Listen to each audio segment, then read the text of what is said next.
자, 다음은요. 지출 곡선에 대한 부분을 생각해 볼게요. 여기에 고객님의 연 지출액을 적어야 하는데요.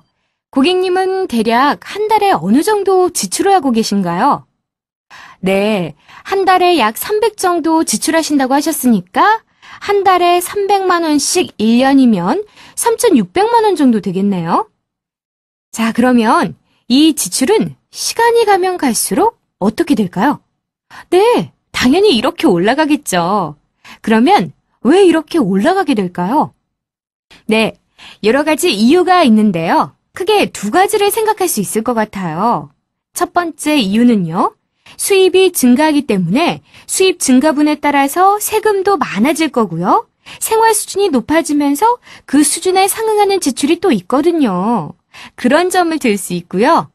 그리고 또 하나는 자녀들이 커가고 있잖아요.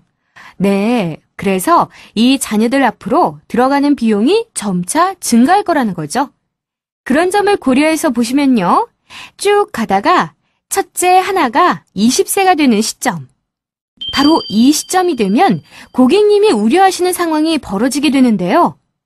네, 바로 수입보다 지출이 많아지는 시기가 오게 됩니다. 왜 이런 현상이 벌어지는지 여기서 잠깐 설명을 드려볼게요. 우리나라 대학생들이 어느 정도 돈을 쓰고 있는지 한번 보면요. 우선 가장 먼저 생각할 수 있는 게 뭐가 있을까요? 네, 대학 등록금을 생각할 수 있겠죠. 최근 취업 포털 사이트에서 나왔던 데이터를 기준으로 말씀드리면요. 지금 현재 대학 등록금이 평균적으로 연간 1,000만 원 정도가 소요된다고 합니다. 물론 국립대라던가 혹은 장학생으로 들어간다고 하면 많이 줄일 수 있는데요. 반면에 예체능계나 의대 쪽으로 들어가면 더 늘어날 수도 있기 때문에 평균치인 1,000만 원을 등록금의 기준금액으로 적겠습니다. 자, 그럼 다음으로 생각할 수 있는 게 뭐가 있을까요? 네, 다음으로는 스펙 관리 비용이 들어간다고 해요. 요즘 대학생들 나중에 취업이 잘 되게 하기 위해 스펙 관리를 한다는 얘기 많이 들어보셨죠? 네, 기본적으로 영어는 필수고요. 영어 외 중국어, 일본어 등의 어학을 최소한 한두 개 정도는 준비를 해야 한다고 해요. 그리고 자기 전공 관련한 각종 자격증을 따야 하는데요. 학원 한두 개 다니다 보면 한 달에 평균 50만 원은 쉽게 들어간다고 합니다. 1년이면 한 600만 원 정도가 들어가겠죠? 그리고 다음으로는 또 뭐가 있을까요? 네, 부수적으로 교재비와 식비, 교통비 등도 필요할 텐데요. 흔히 용돈이라고 부르는 이러한 비용들도 한 달 평균 45만 원 정도가 된다고 합니다. 여기도 1년이면 대략 500만 원 정도가 된다고 할 수 있겠죠. 그 다음에 마지막으로 우리나라 대학생들은요. 약 60% 정도가 자기 거주 지역 외에서 학교를 다닌다고 해요. 그러니까 부산이나 대구, 심지어는 제주도에서도 서울로 유학을 오고요. 또 거꾸로 수도권이나 서울에 있는 대학생들이 지방으로 유학을 가는 경우도 많다는 거죠. 그런 경우가 대략 60% 정도 되니까요. 많은 인원들이 거주 지역 외에서 학교를 다닌다고 할 수 있겠죠.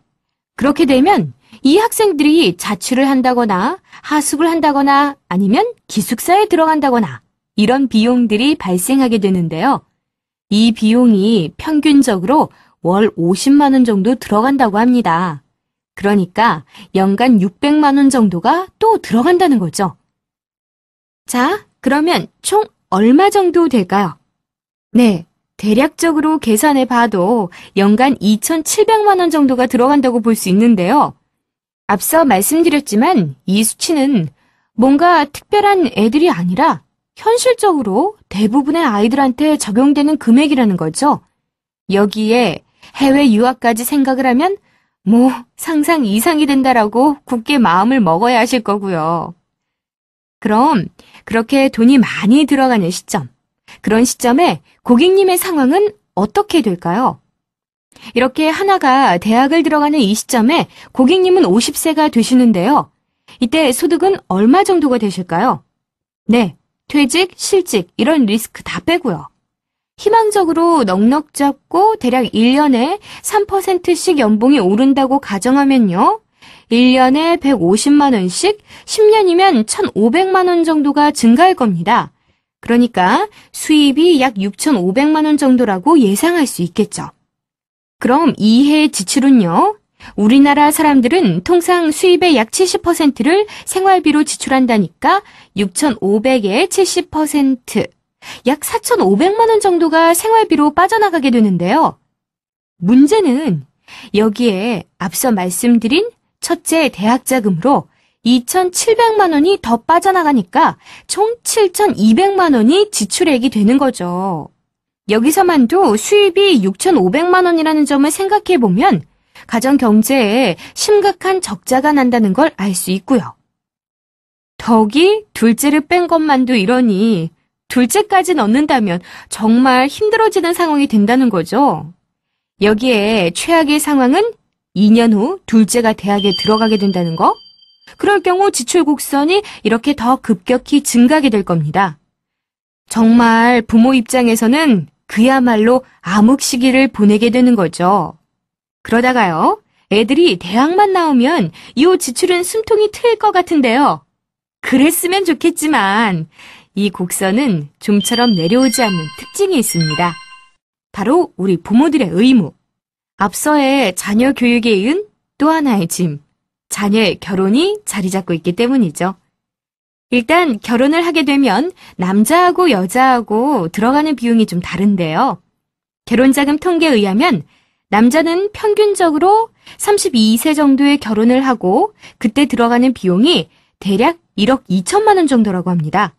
그리고 여자는 그보다 3살 어린 29세 정도에 결혼을 한다고 하고요. 그때 들어가는 비용은 대략 4천에서 5천 정도라고 합니다. 뭐 공부시켜놨으니까 본인들이 벌어서 가야지 하실 수도 있는데요. 우리 아이들 입장에서 한번 생각을 해볼게요. 하나가 대학 공부를 마치고 바로 취업이 되면 다행이지만 요즘 같으면 기본으로 1에서 2년은 취업 준비를 해야 할 겁니다. 그럼 26에서 27살에 사회생활을 시작하게 되겠죠? 그리고 한 2, 3년 후에 결혼을 하게 되는데요. 과연 그동안 5천만 원을 모을 수 있을까요? 그리고 둘이의 경우는 어떨까요? 둘이는 남자니까 군대까지 마치고 나서 취업 준비 기간까지 생각하면 적어도 27살에서 28살부터 사회생활을 시작하게 될 겁니다. 그렇게 해서 32세까지 한 5년 동안 1억을 모아야 하는데 가능할까요? 네, 현실적으로 어렵다고 봐야 할 겁니다. 그래서 요즘 이런 이야기가 나오잖아요. 부모의 눈물로 올리는 웨딩마치라고요. 이렇게 자녀의 힘으로만 올릴 수 없는 결혼식을 부모의 눈물겨운 지갑에서 나온 돈으로 또 치러야 한다는 거죠. 그런 점을 생각한다면 두 자녀 결혼 비용만 가지고도 약 1억에서 1억 5천만 원 정도를 모아놓아야 한다는 건데요. 그런 점을 감안해 둘째인 아들이 결혼을 하는 32세. 이 시점까지는 이렇게 지출 곡선이 높은 상태로 정점을 찍게 된다는 겁니다. 그러면 이제 좀 한숨이 돌려지시겠죠? 자녀들을 모두 출가시키고 난 후에는 이렇게 지출이 확 줄어들게 될 겁니다. 좀 괜찮아 보이시죠? 그러다가 70대 초반, 이 시점 이후부터는 지출이 다시 조금씩 증가하기 시작하는데요. 이때부터는 왜 다시 지출이 증가하게 될까요? 네, 그 이유는 바로 노후 의료비를 들 수 있습니다. 우리나라뿐 아니라 다른 선진국들도 노후가 길어지면서 노후 의료비 때문에 노후 지출이 문제가 된다고 하는데요. 어느 정도로 증가하고 있는지 우리나라 통계치를 잠깐 말씀드릴게요. 노인 가구의 생활비와 의료비 부분에 대한 통계 자료를 보면요.